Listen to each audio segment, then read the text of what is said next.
Chers internautes, bonsoir. Nous sommes aujourd'hui en compagnie de Jean-Pierre Marat. Bonsoir, monsieur Marat. Bonsoir. Donc nous sommes venus à votre rencontre pour parler de la situation en République centrafricaine suite aux récents événements tragiques avec l'accélération du cours des événements depuis mars de cette année et donc l'intervention française qui va sans doute se décider à l'ONU cette nuit et donc dont on aura la réponse demain si une résolution est adoptée à l'unanimité probablement donc pour légitimer donc une intervention française et avec une force d'appui régionale. C'est même l'inverse d'ailleurs, ce serait la France qui serait force d'appui de cette force régionale. Donc ma première question, monsieur Marat, c'est est-ce que vous pourriez tout simplement présenter votre parcours qui vous ont amené à intervenir régulièrement donc, dans des conférences sur la République centrafricaine? Alors, donc, je suis Jean-Pierre Marat, ingénieur en réseau télécom, presque 20 ans d'expérience professionnelle. J'ai commencé par avoir le baccalauréat en 1981, enfin 80 à Bangui.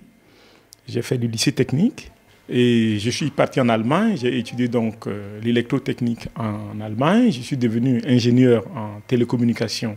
Ensuite, en 92, donc j'ai travaillé pour une société américaine qui s'appelle Novell sur les réseaux locaux, donc les réseaux d'ordinateurs. Le réseau Netware. Bon, ça a disparu, ça n'existe plus aujourd'hui. Ensuite, de là, j'ai changé. En 97, je suis venu en France, dans le sud, à Sophia Antipolis, comme ingénieur au support. Et c'est de là qu'a commencé ma carrière télécom. Et par acquisition, j'ai atterri aujourd'hui chez Alcatel-Lucent. Donc, bon, je travaille sur les réseaux de télécommunications pour les opérateurs de télécommunications comme Orange, comme Deutsche Telekom, comme Socatel en Centrafrique. Voilà, ça c'est mon parcours. Et donc, pourquoi je me suis intéressé à la politique? C'est que déjà, par mon enfance, je suis fils de paysan, donc c'est par une bourse que j'ai pu sortir. Donc, tout ce qui est aspect social du fonctionnement de l'État, j'en ai bénéficié et j'aurais aimé que l'État continue de donner cette possibilité à d'autres qui sont issus de milieux défavorisés comme moi, puisque sans la bourse donnée par l'État, je ne serais jamais devenu ingénieur. Très tôt, vous êtes engagé en politique alors en fait. Et donc déjà au lycée, j'ai commencé à militer, mais dans des associations, pas forcément dans des partis politiques. Réellement engagé dans un parti politique, je l'ai fait en 2007, je me suis engagé dans le parti CRPS, c'est la Convention républicaine pour le progrès social. Le président est donc l'actuel Premier ministre qui dirige le gouvernement de transition en Centrafrique. Mais bon, depuis quelques mois, je n'ai pas vraiment... je ne suis pas actif au sein du parti. Mais par contre, je suis resté actif dans le militantisme pour ce qui se passe en Centrafrique. Voilà. Et donc, je parlais de Boganda juste pour parler de l'indépendance.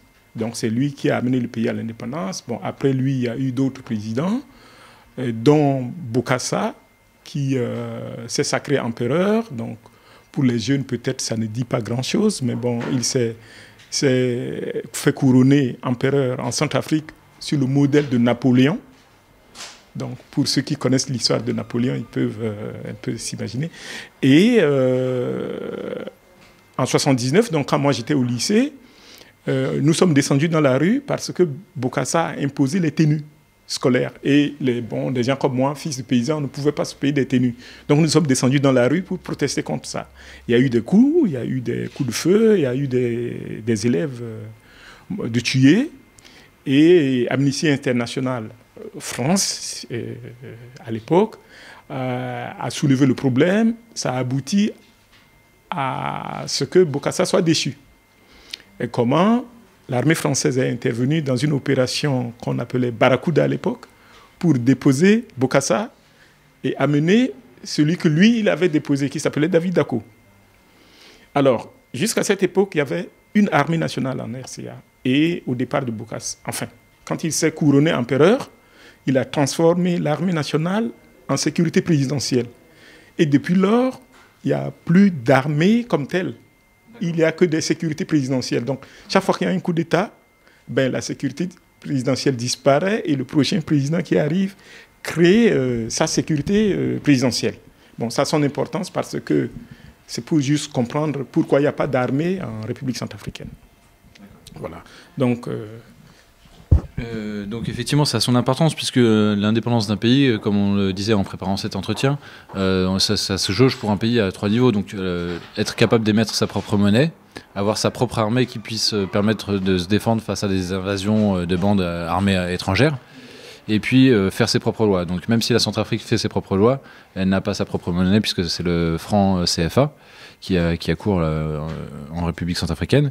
Et puis effectivement, donc l'armée, comme vous le disiez, elle est quasiment inexistante puisque c'est essentiellement une garde prétorienne, une garde du président, et que l'armée ne peut pas faire face aux invasions de bandes étrangères.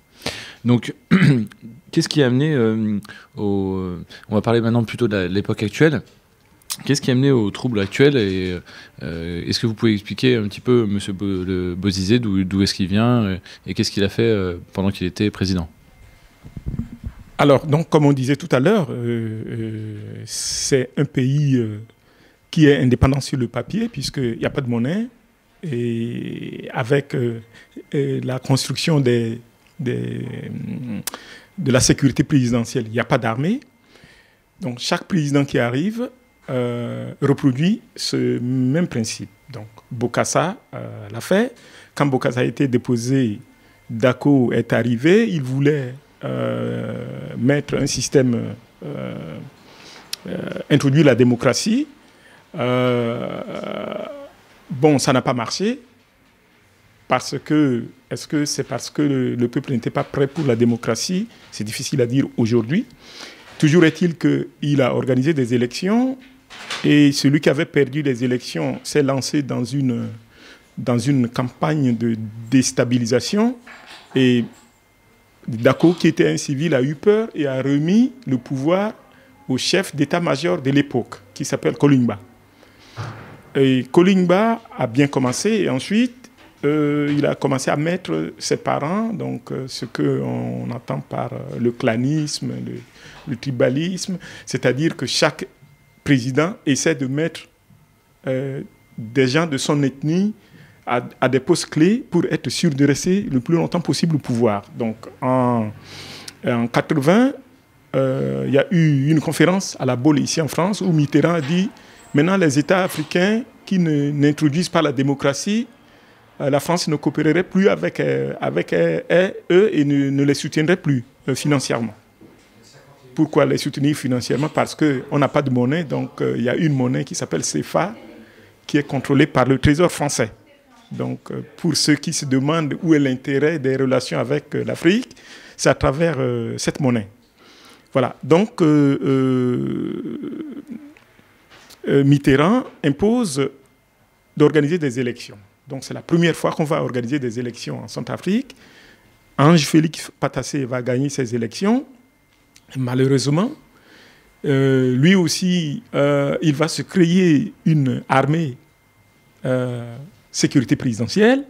Il va commencer à placer les gens de son ethnie au pouvoir, enfin à des postes clés. Donc naturellement, ça crée de la frustration et des troubles. Et donc, il y a eu beaucoup de troubles, il y a eu beaucoup de protestations. Il a durci sa position et Bozizé, qui était à l'époque son chef d'état-major, est rentré en rébellion contre sa pratique pour dire, bon, il faut que le clanisme, la malgouvernance prennent fin. Et donc Bozizé va faire un coup d'État.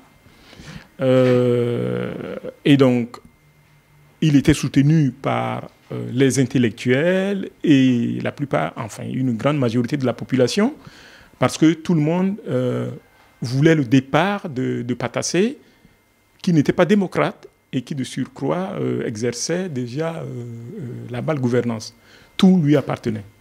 Donc c'est ainsi que Bozizé va prendre le pouvoir. En quelle année? Alors Bozizé a pris le pouvoir en 2003, le 15 mars 2003, pendant que Patassé était en voyage, ses troupes sont rentrées dans Bangui.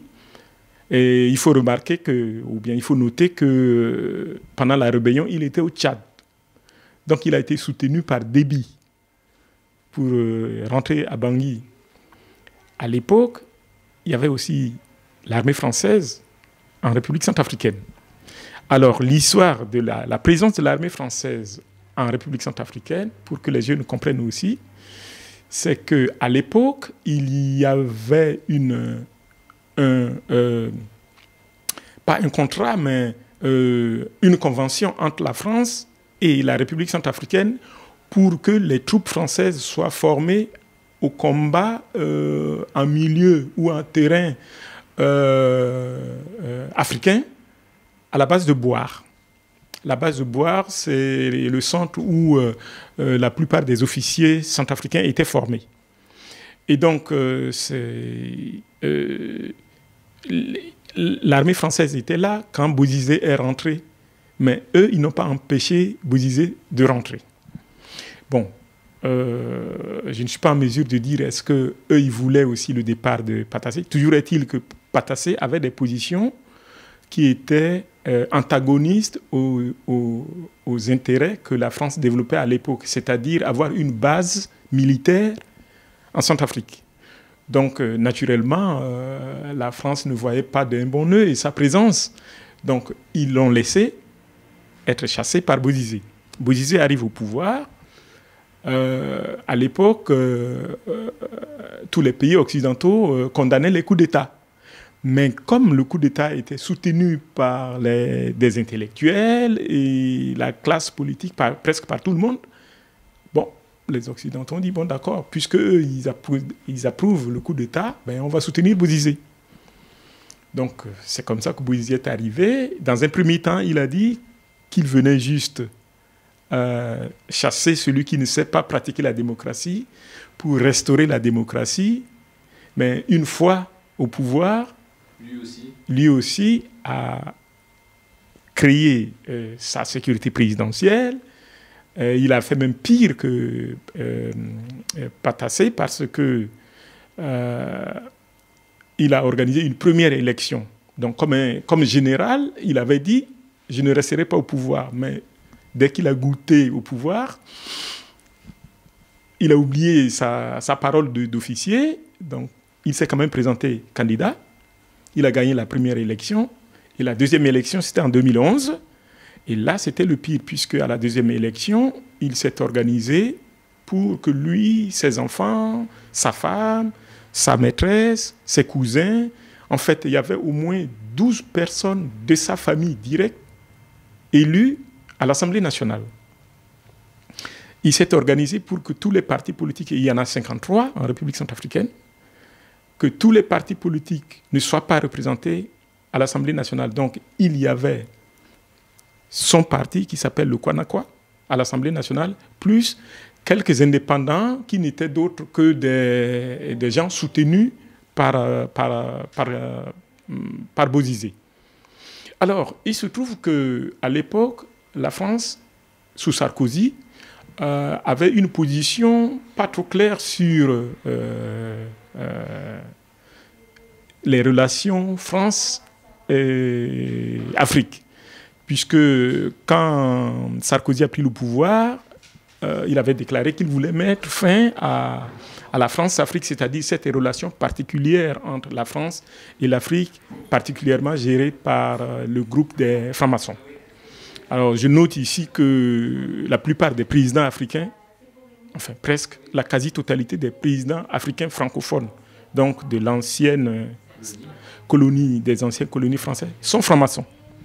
Bon, Mais bon, c'est en passant pour expliquer un peu l'influence pourquoi on parle de France-Afrique. Bon, bref. Et donc, Sarkozy n'a pas trop dérangé Bozizé. Et donc, Bozizé se sentait protégé. Et donc, comme il se sentait protégé par Sarkozy et par la France, il ne voyait pas de nécessité à gouverner le pays par des méthodes démocratiques. Donc, ça a créé aussi de l'exaspération, puisque sa sécurité présidentielle terrorisait les partis d'opposition, tous ceux qui disaient non ou critiquaient le régime. Et alors, quelque chose de particulier qu'il faisait, c'est que pendant les jours de fête, les fêtes d'année,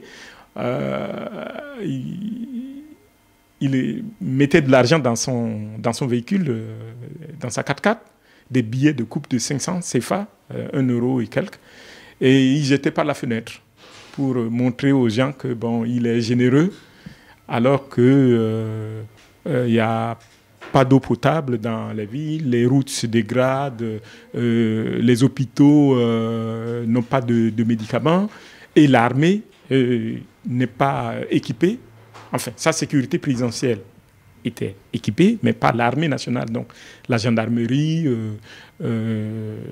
l'armée dite républicaine n'existait pas. Comment est-ce qu'il a été chassé du pouvoir, alors? Et donc, alors, quand il a fait le coup d'État aidé par le Tchad, il était accompagné par un groupe de rebelles à qui il avait promis de l'argent. Une fois pris le pouvoir, il n'a pas honoré de sa promesse. Donc, une grande partie de ces rebelles qui l'ont accompagné se sont jurés d'avoir sa peau. Donc, ils se sont lancés dans des nouveaux démarches de création de rébellions. Donc déjà en 2000, alors là je parle 2005-2006, les premiers mouvements de rébellion ont commencé à naître. On parle de l'APRD, l'armée populaire l'armée populaire enfin APRD, démocratique. Il y avait le FDPC et de Miskine. Enfin, il y avait au moins 5 groupes rebelles.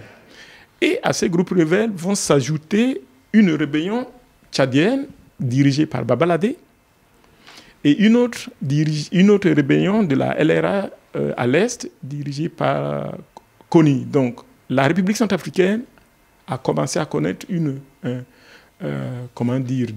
floraison de mouvements de rébellion à travers le pays. Et donc, c'est ces rébellions qui s'est amplifiée. Et puis, fin 2012, ils ont créé une alliance. Donc, tous les mouvements rebelles se sont mis ensemble et ils ont conquis tout l'arrière-pays. Donc, Bozizé s'est retrouvé à gouverner seulement Bangui, la capitale. Et donc, ils ont progressé. Et à 75 km de la capitale, l'armée de la FOMAC et l'armée sud-africaine qui étaient aussi présentes en RCA pour protéger Bozizé, leur a donné un ultimatum en disant « Si vous dépassez la ligne des 75 km, ça veut dire que vous nous avez déclaré la guerre. » On ne sait pas si entre-temps, il y avait des tractations pour négocier avec Bozizé pour qu'il quitte le pouvoir et que lui ne voulait pas. Toujours est-il que malgré la présence de la FOMAC, donc de ces militaires africains, et des Sud-Africains et de la France, puisqu'il y avait toujours l'armée française présente à Boali, les rebelles de la Seleka sont rentrés dans Bangui, ils ont pris le pouvoir, Bozizé s'est enfoui. Donc, ça, c'était en mars 2013. Ils sont rentrés déjà dans Bangui en fin 2012. Ils sont en fin 2012, ils ont été jusqu'à Damara et il y a eu une conférence à Libreville pour dire, bon d'accord, vous vous mettez d'accord, Bozizé et les rebelles et les partis politiques, vous créez un gouvernement de coalition. Et c'est comme ça que le premier gouvernement de transition va être créé à Libreville et Nicolas Tiangaye est nommé Premier ministre. Seulement, la Seleka ne voyait pas en cela, en cette première solution. La Séléka, c'est donc l'Alliance des rebelles. La Séléka, c'est l'Alliance des rebelles. Et eux, c'est pas comme ça qu'ils voyaient la solution. Donc, ils ont profité d'un désaccord pour se retrancher derrière la barrière des fameux 75 km. Et ils ont insinué une conférence à Sibut, donc, en décembre. Non, c'était courant février. Pour dire, bon, d'accord, on veut renégocier, parce que ce qui s'était négocié à Libreville ne les convenait plus. Donc, ils ont demandé les ministres de la Séléka qui étaient dans le gouvernement de transition de venir à Sibut. Ils étaient accompagnés par les ministres de la coalition KNK. Et une fois à Sibut, la Séléka a retenu tous les ministres Séléka du gouvernement à Sibut en otage et a lancé l'offensive. Et c'est comme ça qu'ils sont descendus en mars. Donc, c'est le 24 mars, je crois, qui sont descendus à Bangui et la FOMAC les a laissés chasser Bozizé. Donc c'est depuis lors que le traumatisme a commencé à Bangui. Voilà. Alors pourquoi j'avais une question, c'était pourquoi la France intervient maintenant et pourquoi est-ce qu'elle n'est pas intervenue donc plutôt en mars? Alors donc je disais tantôt que l'histoire militaire entre la RCA et la France date d'antan. Il y a toujours eu une présence française en Centrafrique. Quand ils sont intervenus pour chasser Bokassa, naturellement, on a parlé de l'armée coloniale, de l'expansion de la France qui intervient, qui fait le gendarme. Donc, sans savoir exactement est-ce que c'est parce qu'ils étaient mécontents contre Bozizé ou bien est-ce que c'est parce que Bozizé ne remplissait pas un certain niveau d'accord secret qu'il aurait eu avec la France. En tout cas, on ne respectait plus. Toujours est-il qu'il y a eu deux situations majeures qui rentrent toujours dans ce qu'on appelle les intérêts, sachant que la République centrafricaine a de l'uranium et que la France a besoin de l'uranium. Et donc, la première erreur de Bozizé, c'était de vendre le site de l'uranium à une société sud-africaine. Je rappelle qu'il y a une convention datant de la colonisation qui concède l'utilisation du sous-sol centrafricain juste à un certain niveau. On parle de 6 mètres de profondeur à la RCA et au-delà de 6 mètres, il faut l'accord de la France. Ce qui veut dire que lorsque Bozizé a fait la transaction avec Uramine, ça allait à l'encontre de l'intérêt de la France. Bon, personne ne le dira aussi officiellement que c'est pour ça, mais c'était déjà son premier péché vis-à-vis de la France. Son deuxième péché, à la suite d'un effet qu'on appelle les anomalies de Bangui, c'est-à-dire que les satellites américains avaient découvert qu'il y a quelque chose d'anormal sur le territoire centrafricain. Et en recherchant plus profondément, ils ont découvert qu'il y a du pétrole au nord, presque à la frontière du Tchad et avec le Soudan. Donc la région qui fait origine, la région d'origine de la plupart des membres de la Séléka. Bozizé a confié la recherche pétrolifère de cette région et même l'exploitation future du pétrole à la Chine. Donc, est-ce que ce sont ces deux raisons qui ont fait que la France était intéressée par faire partir Bozizé? En tout cas, est-il que sa gestion du pouvoir était telle que même si la France le soutenait, il était devenu insoutenable. Donc, plus personne ne voulait le soutenir. Donc, c'est ça qui explique déjà son départ. Alors, pourquoi la France intervient maintenant?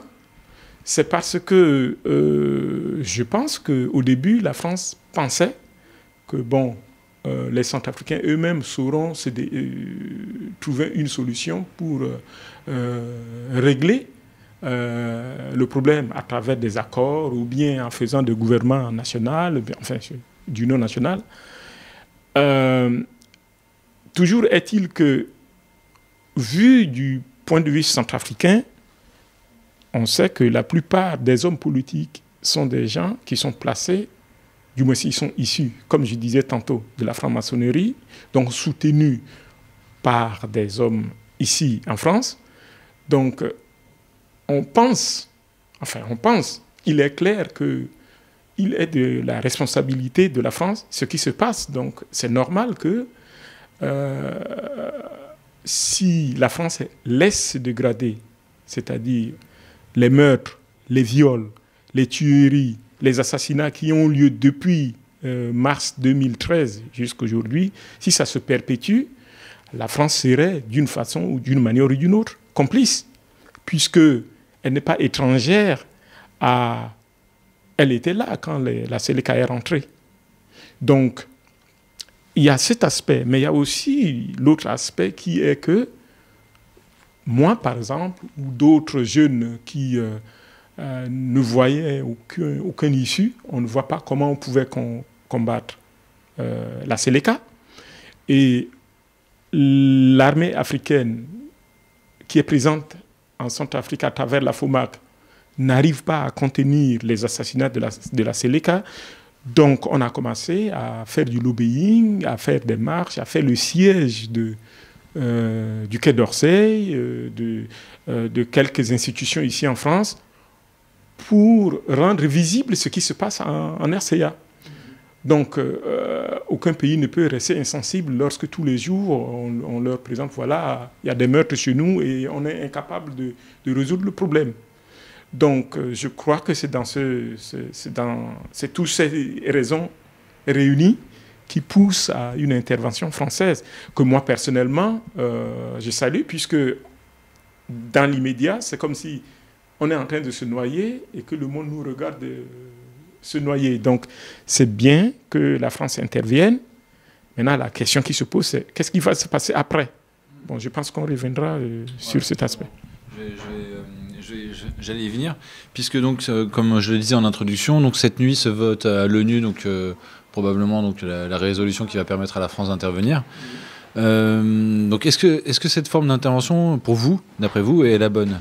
C'est-à-dire donc la MISCA, la mission internationale de sécurisation de la Centrafrique, qui est une mission donc composée de soldats africains, appuyée donc par environ 1000 soldats français, avec bien sûr un mandat de l'ONU. Alors, il faut déjà retenir que la FOMA qui est sur place est composée en majorité de l'armée et de soldats tchadiens. Nous savons aussi que la plupart des éléments que la Séléka sont des Tchadiens et des anciens Darfouris, donc du Soudan. Il y a des Congolais et des Gabonais, mais le contexte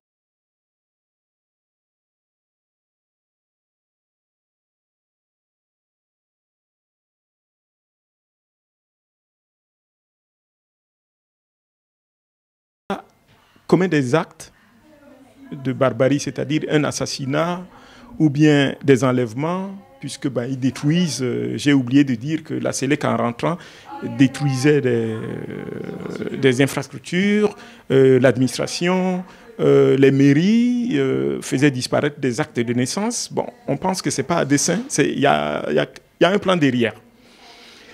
Toujours est-il que lorsque c'est la FOMAC tchadien qui intervient,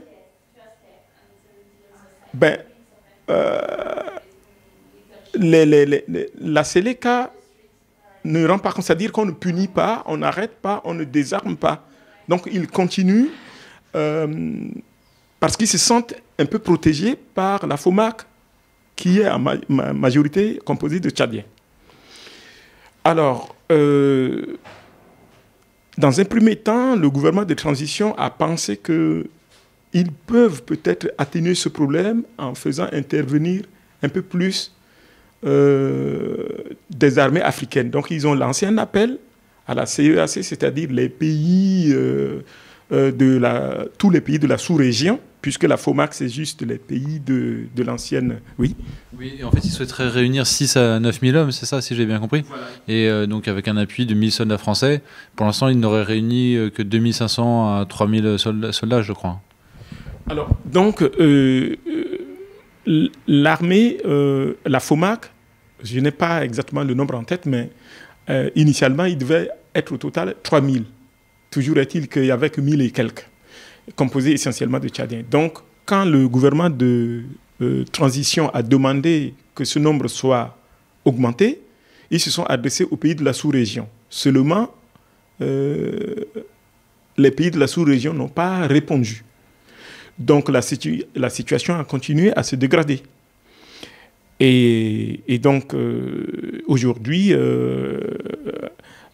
s'il y a une intervention française soutenue par une résolution des Nations Unies, parce qu'il faudrait bien une résolution des Nations Unies pour que la France ne soit pas taxée d'impérialiste ou de néocolonialiste.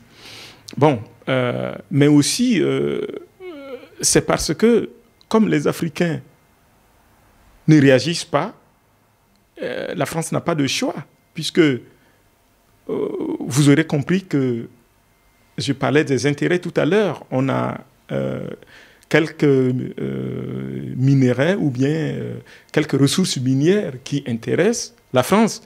La façon dont ça peut être exploité, c'est un autre débat, mais toujours est-il que l'exploitation de l'uranium et du pétrole est une affaire qui intéresse la France. Donc la France n'a pas intérêt à ce qu'il y ait une guerre ou bien à ce qu'il y ait une implantation djihadiste qui permettrait aux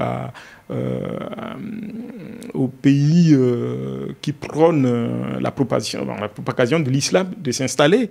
Ce qui voudrait dire que la France n'aurait plus une influence sur ces régions. Donc il faut qu'on soit assez réaliste.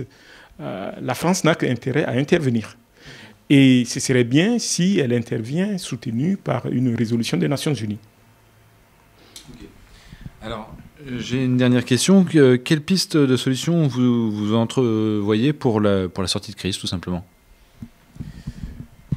Alors, donc, la première piste de solution, c'est justement une intervention militaire, parce qu'on s'est rendu compte que avec un gouvernement d'union nationale qui essaie de faire composer tout le monde, il n'y avait pas de solution.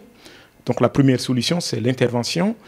Et on souhaite que vivement, il y ait au minimum 3 000 ou 6 000 hommes pour mettre fin à cette influence djihadiste déguisée qui se perpétrait et qui allait nous rendre peut-être tous islamisés en République centrafricaine. Ensuite, une fois l'intervention faite, j'espère qu'à partir de cette nuit, il y aurait cette résolution et que l'opération va commencer. Alors, une fois l'opération commencée, il faut bien que les Centrafricains soient impliqués. Donc, je fais partie d'un groupe de réflexion qui prône l'implication des anciens FACA, c'est-à-dire les forces armées centrafricaines. Et on pense que la meilleure chose serait, et donc dans ce sens on a écrit un manifeste, et dans le manifeste nous souhaitions que on identifie tous les Centrafricains qui ont fait des formations militaires, que ce soit dans n'importe quel pays, et qui sont vivants, puisque un militaire qui a fait une formation quelque part, s'il n'est pas mort, on sait le retrouver à travers son numéro matricule. Donc, le souhait serait qu'on récupère ces soldats centrafricains, qu'on les implique dans la démarche actuelle pour qu'ils s'imprègnent de puisqu'ils ont perdu ils n'ont pas été formés, ils n'ont pas été équipés, donc ils ont perdu l'aptitude pour qu'ils puissent être entraînés, recyclés, pour qu'ils se remettent mentalement dans le dispositif militaire, que peut-être en même temps on les forme à redevenir une armée de protection du territoire et non sécurité d'un président. Voilà, ça c'est la piste d'urgence. Maintenant, une fois ça terminé, il va falloir qu'on remette à plat les accords de Libreville, parce que nous pensons que les accords de Libreville qui ont construit ce qui constitue aujourd'hui le gouvernement de transition, je ne dirais pas que ça a échoué, mais ça ne résout pas le problème tel que ça se présente. Donc il va falloir repenser le modèle de gouvernance pendant la période qui va aboutir à de nouvelles élections. Il va falloir reconstruire l'administration, puisqu'il n'y a pas d'administration. Et peut-être qu'il faudrait en finir avec la logique d'impunité, c'est-à-dire que ceux des Séléka qui ont commis des exactions, et on les connaît, qu'il y ait une justice pour qu'ils répondent de leurs actes, d'une manière ou d'une autre. Et puis, il va falloir reconstruire l'État, repenser le mode de fonctionnement de la République centrafricaine pour que ça ne devienne pas un fardeau pour la France qui est intervenue pour libérer. Voilà les quelques pistes urgentes. Bon, maintenant, il y a d'autres pistes. Alors, une petite chose à laquelle peut-être on n'a peut-être pas assez insisté aussi, c'est l'importance de la situation dans les pays frontaliers, puisque souvent certaines bandes de rebelles, certaines bandes armées peuvent se réfugier au-delà des frontières. Et donc c'est important que les autres pays frontaliers soient également des États de droit, effectivement, où les rebelles ne puissent pas venir se réfugier en attendant de venir faire d'autres pillages. On avait évoqué aussi en préparant l'entretien le fait que parmi les rebelles qui combattent, qui ont pris Bangui, il y avait notamment des gens qui venaient du Mali et de la Libye, donc des conséquences finalement directes de la chute de Kadhafi. Est-ce que vous pourriez en parler un petit peu ? Alors, on sait que Boko Haram est constitué des gens qui sont issus de l'éclatement de la Libye. Parmi les éléments de la Séléka, il y a des anciens combattants issus, la plupart des djihadistes sont issus de là. Donc, et ce qui est vrai, c'est que puisque l'intervention va probablement se passer par une entrée à partir du Cameroun, puisque au moment où nous parlons, les chars de l'armée française sont à Douala et évoluent sur la République centrafricaine. Ce soir, ils seront à la frontière et donc ils vont rentrer de ce côté. Donc, depuis qu'on a annoncé l'intervention imminente, les Séléka ont commencé à se retirer vers les régions nord, c'est-à-dire vers la frontière avec le Tchad et le Soudan. Ce que nous craignons, c'est que ils se dispersent dans la nature pour aller reconstituer de nouveaux guérillas ou bien de nouveaux mouvements de rébellion. Donc la solution serait de créer des garnisons ou bien des casernes, principalement au nord, à l'ouest, à l'extrême est. Et ça va peut-être être coûteux, mais il faut trouver un mécanisme militaire qui fait qu'on soit en mesure de contenir la propension, c'est-à-dire réussir à éviter que, si ce n'est pas déjà trop tard, éviter leur couper la route pour qu'ils se replient dans les zones frontalières. Alors, ça représente un risque pour le gouvernement tchadien, naturellement, puisque au Tchad aussi, il y a des mouvements de rébellion et ça se passe à la frontière. Quant au Soudan, la rébellion au niveau du Darfour, ça n'a pas tellement terminé. Donc, on craint que ces rébellions revivent et qu'il va falloir militairement développer le mécanisme pour pouvoir contenir ou bien surveiller, militairement. Voilà. Vers le sud, donc avec le Congo et les deux Congos, jusqu'à présent, on ne voit pas tellement de risques puisque la Séléka a évolué essentiellement en venant du nord.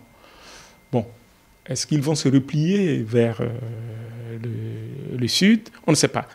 Ce qui est clair, c'est qu'il est critique de surveiller la frontière camerounaise, puisque la jonction avec Boko Haram est très facile.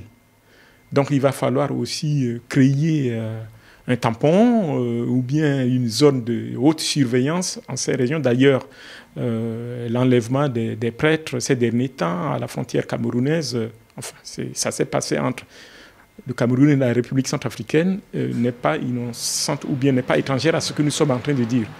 Donc clairement, il va falloir, et c'est d'ailleurs dans ce sens que nous avons milité pour le manifeste, c'est de créer des garnisons ou bien des casernes, pas seulement à Bangui, puisque jusqu'à aujourd'hui, la plus grande caserne militaire était seulement à Bangui et à Boire. Cette fois-ci, il faudrait peut-être avoir une grande caserne à Boire, mais à Ndélé aussi. Ndélé, c'est en montant un peu sur la frontière tchadienne, et Birao, qui est le fief du président de transition d'Autodia, et où les premiers Séléka se sont déjà retirés. Donc, on pense que le plus grand travail reste à ce niveau-là, au niveau de l'arrière-pays. Comment on va faire, puisque je n'ai pas tellement mentionné, mais les infrastructures, les routes ne sont pas praticables. Donc, il va falloir peut-être utiliser des moyens aériens, donc des transals, si ça existe encore. Je crois que l'armée française utilise encore des transals. Mais par la route, ça va être difficile. Mais oui, j'entendais le général Desportes ce matin, et effectivement, apparemment, l'armée française utilise encore du vieux matériel, des camions d'il y a 25 ans, effectivement, des vieux aéroporteurs. Donc, oui, l'armée française est un peu vétuste, elle aussi. Alors, et donc, je crois que l'intervention que nous attendons avec beaucoup de souhaits ce soir aura lieu, et que très vite, le gouvernement de transition va se mettre ensemble avec le quartier général de l'armée française pour trouver un moyen afin d'impliquer les Centrafricains, parce qu'en fin de compte, il faudrait aussi que les Centrafricains se battent pour libérer leur pays de l'envahisseur. Il n'est pas normal que les Centrafricains restent à côté et observent la France venir se battre pour eux. Autant paradoxal que ça semble, mais il faudrait qu'on travaille ensemble pour libérer, et puis peut-être travailler ensemble pour voir comment on va gérer le pays par la suite. Très bien. Eh bien, merci Monsieur Jean-Pierre Marin, merci beaucoup pour cet entretien et pour votre témoignage. À bientôt.